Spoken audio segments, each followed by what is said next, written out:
chose promise, chose due, j'ai dû retirer le tableau, mais à la place, j'ai mon bouclier.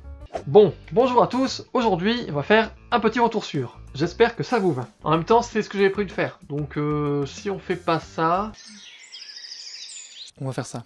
Je vous avais prévenu, aujourd'hui on va parler du Paris des Merveilles de Pierre Pével. Waouh, ça c'est de l'intro, rapide, concise, droit au but. Imaginez-vous dans le Paris du début du XXe siècle, avec ses grands boulevards, ses premières automobiles, ses fiacres et la Tour Eiffel. Sauf que la Tour Eiffel n'est pas faite d'acier, mais d'un bois magique qui brille la nuit, qu'il existe des cercles de magiciens qui se rassemblent dans des salons de gentilshommes, des chats ailés qui parlent, et qu'une guerre a opposé les dragons et les fées. Ah oui, il existe des portes dérobées qui permettent de passer de notre monde à celui de la magie. Et bien une fois que vous aurez visualisé tout ça, vous aurez le décor du Paris des Merveilles. C'est bon, vous l'avez? Je continue. Dans le Paris des Merveilles, nous avons deux histoires en parallèle. Nous suivons d'un côté Louis Denisard Hippolyte Griffon, mage du cercle Cyan, qui se retrouve embringué dans une enquête d'artefacts volés, de meurtres et de magie. Et de l'autre côté, nous avons Isabelle de Saint-Gilles, une fée qui visiblement gagne sa vie en dérobant tableaux, documents et objets de valeur pour divers commanditaires. Maintenant, on va voir ce que j'en ai pensé. J'ai mis la main sur le Paris des Merveilles suite à une conversation pendant un festival. Donc, un lecteur est venu me voir et il m'a pas mal décrit donc ce livre, mais alors surtout son ambiance. Il m'a parlé de l'existence des chats ailés, des dragons et des fées, mais il m'avait pas du tout, parlé du reste, ce qui fait que je ne savais pas du tout. Mais alors, pas du tout. À quoi m'attendre? Et j'ai tout fait pour entretenir le mystère. Ce qui fait qu'au début j'étais complètement perdu, parce que honnêtement je m'attendais à un roman d'aventure. Ce qui n'est pas vraiment le cas. Je vais retirer ça aussi, je trouve que ça jure. Donc au début, on fait la rencontre de la fameuse Isabelle de Saint-Gilles, une fée qui visiblement ne manque pas de moyens. Mais elle se retrouve dans un train avec un type un peu louche, poursuivi par un mec pas net. Je sais, c'est un peu vague. Mais c'est un peu comme ça que j'ai pris les choses.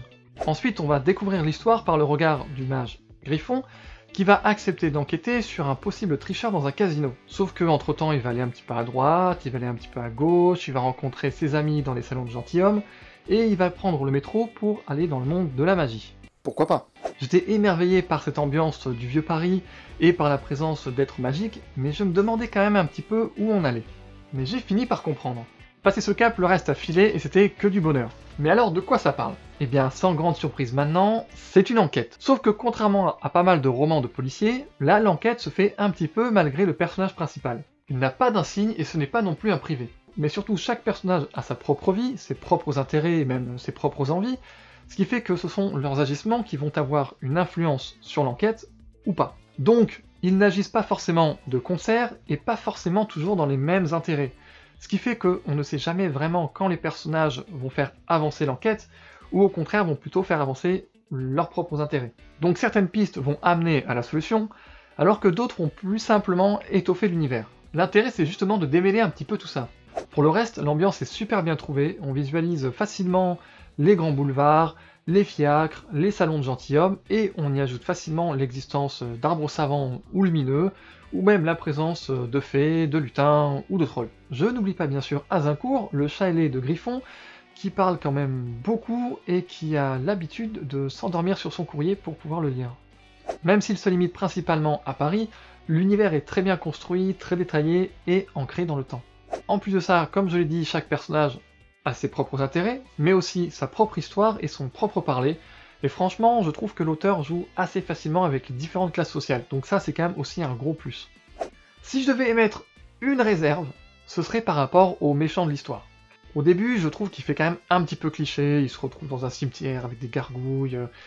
Par la suite, ça s'améliore, vraiment son histoire s'étoffe, ses intérêts se développent, mais à la fin, je trouve que ça fait quand même un petit peu « Ah ah ah, c'était moi le méchant, mais je reviendrai !»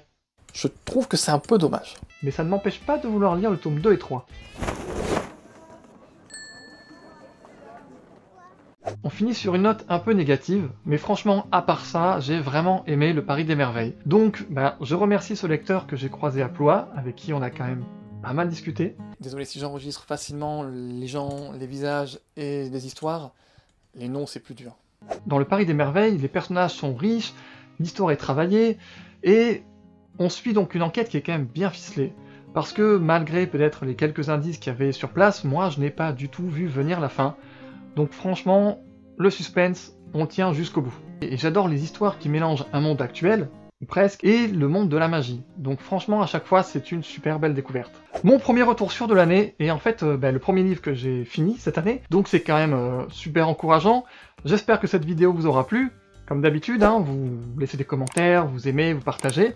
Et d'ailleurs, je me permettais de remercier les 2 derniers abonnés qui se sont donc inscrits à ma chaîne, ce qui fait qu'aujourd'hui, donc on est 96, ou en tout cas au moment où je fais cette vidéo là, et il nous manque donc encore plus que 4 personnes avant de pouvoir débloquer la vidéo sur les anecdotes. Donc même si je remercie déjà les 96 abonnés, eh ben il faut continuer à en parler, il faut continuer à partager, hein, parce que les 100 abonnés, c'est bientôt. Merci à tous et à bientôt pour de nouvelles aventures.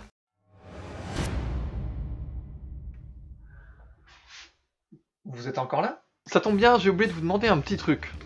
Votre avis sur le prochain livre que je vais lire. D'un côté, Karakvan de Jérôme Cavdescas, où en fait c'est un livre humoristique, un petit peu sur le même état d'esprit de Kaamelott, sauf que là on va suivre un roi nain caché dans sa forteresse montagneuse, donc il va lui arriver tout un tas d'aventures, entre autres avec son épouse Elfe. Oui, déjà vous sentez venir l'ambiance, avec son état-major qui est complètement à côté de la plaque, et ces différents guerriers qui sont pas forcément meilleurs. Bon, je l'ai déjà lu une fois et franchement je me suis bien marré, mais je me suis dit que ça pourrait être quelque chose de très très différent de ce que je fais d'habitude. Donc en premier, je vous propose celui-ci, Karakvan. Et de l'autre côté, nous avons le Commando des Immortels de Christophe Lambert. C'est une ambiance qui est très différente, puisque ça se passe pendant la guerre du Pacifique, entre donc les États-Unis et le Japon. Et donc les États-Unis sont enlisés dans cette guerre, sont coincés, et vont faire appel en fait aux elfes, qui tiennent leur dernière enclave justement aux États-Unis, et ces derniers vont accepter sous une seule condition, qu'un certain professeur Tolkien les accompagne. Voilà, ce sont 2 présentations très rapides, mais on a d'un côté Karakvan, donc un livre humoristique, et de l'autre côté le Commando des Immortels, qui lui est un peu moins drôle.